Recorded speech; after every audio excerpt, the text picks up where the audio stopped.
So we're hearing that mortgage qualification is getting tougher. So why is that? And what are some strategies that you recommend that investors can adapt with?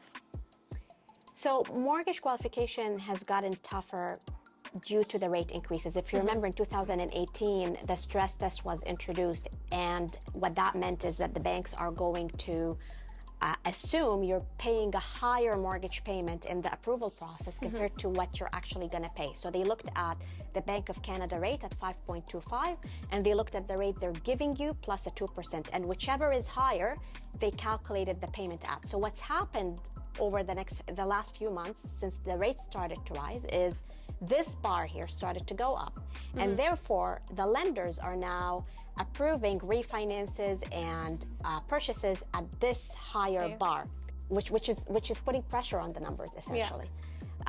So that's the reason why. Now, what can we do about it as investors? Well, there are two strategies. There are what I call debt management strategies and income strategies. And debt management strategies are about looking at high payments in the portfolio and figuring out how can we reduce them through either shoveling debts or paying them off or extending amortizations, which brings the monthly payment down, which helps the numbers.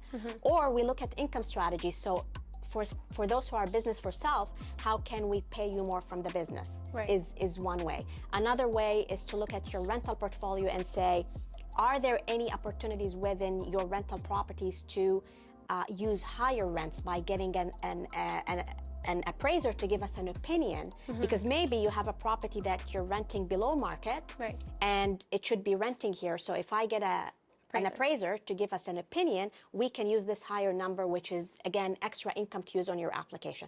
So being proactive about these strategies is what's going to help investors maximize their borrowing power going forward, and avoiding situations where their deal is getting declined with the current bank, or where they have to shift their deal from an A lender to a B lender, or put a higher down payment or pay higher interest.